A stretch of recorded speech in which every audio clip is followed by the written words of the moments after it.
Jangan jadikan orang Jawa menjadi orang Arab. Biarkan mereka tetap menjadi orang Jawa. Perjanjian Sabdo Palon dengan Syekh Subakir.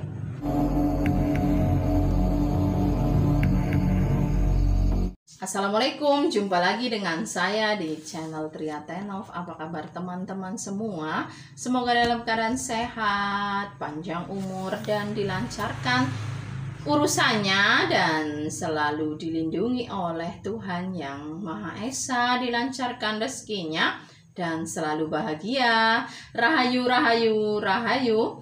Bagi teman-teman Triatenov yang sudah subscribe channel Triatenov, saya ucapkan banyak-banyak terima kasih. Dan bagi yang belum subscribe, bantu subscribe-nya dan aktifkan loncengnya. Pada kesempatan kali ini, saya akan membahas perjanjian Sabdo Palon dengan Syekh Subakir. Kisah perjanjian Sabdo Palon dan Syekh Subakir kembali terangkat pasca meletusnya Gunung Semeru beberapa waktu yang lalu. Kisah ini datang dari Tatar Jawa yang syarat dengan pesan moral. Berikut ini ulasan singkatnya. Diawali dengan munculnya sosok ulama yang berasal dari Persia yang datang ke Pulau Jawa. Beliau adalah Syekh Subakir yang diutus untuk menyebarkan agama Islam di tanah Jawa. Syekh Subakir kemudian bertemu dengan Sabdo Palon. Lalu keduanya beradu kesaktian dan akhirnya mereka membuat suatu perjanjian. Kisah dari tanah Jawa ini konon tertera dalam tulisan daun lontar kuno yang diperkirakan ditulis oleh Kanjeng Sunan Derajat atau oleh murid dan pengikutnya. Dikisahkan konon ada semacam perjanjian antara Sabdo Palon sebagai pamomong atau danyang gaib tanah Jawa dengan Syekh Subakir sebagai penyebar agama Islam, generasi awal di Tatar Jawa.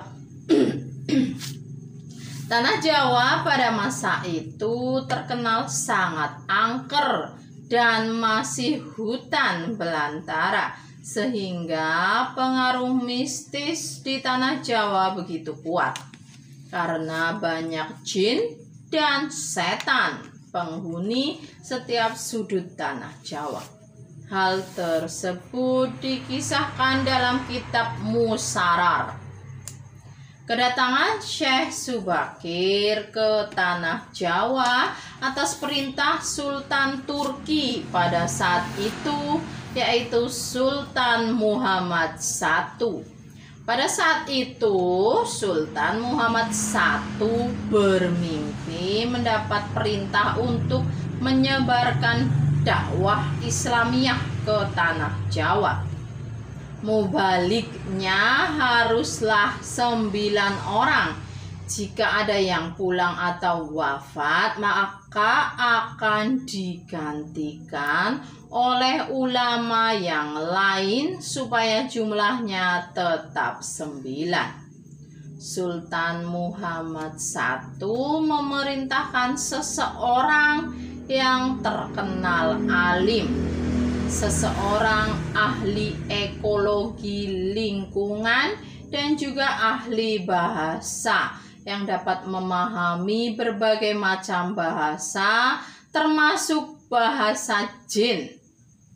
Beliau juga seorang ahli ruqyah yang memiliki kemampuan untuk berinteraksi dengan dunia gaib serta memiliki keahlian membabat tanah yang angker.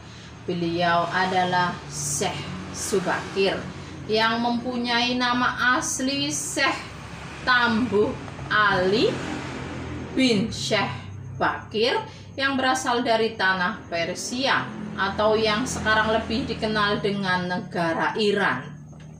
Syekh Subakir diutus secara khusus untuk menangani masalah gaib dan spiritual yang dinilai telah menjadi penghalang diterimanya ajaran agama Islam oleh masyarakat Jawa pada masa itu. Konon, Syekh Subakir membawa sebuah batu hitam dari Arab yang telah dirajah. Lalu batu dengan nama Raja Aji Kalacakra tersebut dipasang di tengah-tengah tanah Jawa, tepatnya yaitu di puncak Gunung Tidar Magelang. Gunung Tidar dipercaya sebagai titik sentral atau pakunya tanah Jawa. Akibat dari kekuatan gaib suci yang dimunculkan oleh batu hitam tersebut menimbulkan gejolak yang luar biasa. Makhluk halus yang masih hidup pun mengungsi ke lautan. Bahkan sebagian ada yang mati akibat hawa panas dari batu tersebut.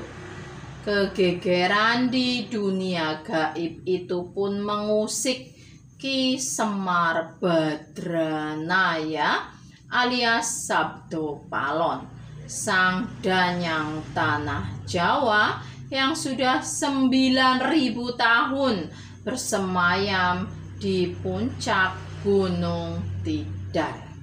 Sabdo Palon pun keluar mencari penyebab timbulnya hawa panas bagi bangsa jin dan para lelembut. Sabdo Palon lalu berhadapan dengan Syekh Subakir. Sabdo Palon pun menanyakan maksud pemasangan batu hitam tersebut. Syekh Subakir mengatakan menancapkan batu hitam itu untuk mengusir bangsa jin dan lelembut yang mengganggu upaya penyebaran agama Islam di tanah Jawa oleh para ulama utusan Khalifah Turki Utsmaniyah. Setelah terjadi perdebatan yang panjang, akhirnya mereka pun mengadu kesaktian. Konon ceritanya pertempuran antara keduanya berlangsung selama 40 hari 40 malam. Syekh Subakir ternyata bukan orang sembarangan yang mudah untuk dikalahkan. Dan akhirnya Ki Semar atau Sabdo Palon menawarkan sebuah perundingan kepada Syekh Subakir. Sabdo Palon akhirnya mempersilahkan Syekh Subakir menyebarkan ajaran Islam di tanah Jawa. Namun dengan sejumlah syarat yang harus dipenuhi. Jika tidak dipenuhi, maka Sabdo Palon mengancam akan membuat goro-goro di masa yang akan datang. Syekh Subakir pun menyetujuinya. Berikut ini isi perjanjian antara Sabdo Palon dan Syekh Subakir. Yang pertama, jangan ada pemaksaan agama atau kepercayaan. Yang kedua, jika hendak membuat bangunan tempat pemujaan atau ibadah, buatlah bangunan nampak gaya Hindu Jawa, walau isi dalamnya Islam. Yang ketiga, jika mendirikan kerajaan Islam, maka ratunya harus campuran Hindu dan Islam. Yang keempat, jangan jadikan orang Jawa menjadi orang Arab. Biarkan mereka tetap menjadi orang Jawa. Hati-hati jika orang Jawa hilang kepribadian dan budi pekertinya. Jika hilang maka dia, Sabto Palon, akan datang lagi membuat goro-goro. Syarat-syarat itu pun disetujui oleh Syekh Subakir dan tetap menghormati. Namun karena suatu saat kelak, karena perkembangan zaman, maka itu bukan kuasanya lagi. Cerita pun selesai. Tapi perlu Anda ingat, ini hanyalah cerita turun-temurun. Kebenaran yang pasti hanya Tuhan yang tahu. Semoga cerita ini bermanfaat dan menambah pengetahuan kita semua. Kalau ada yang salah, saya mohon maaf yang sebesar-besarnya. Terima kasih telah menyaksikan channel Triatenov. Bantu subscribe-nya dan aktifkan loncengnya. Like, komentar, dan share sebanyak-banyaknya. Wassalamualaikum warahmatullahi wabarakatuh.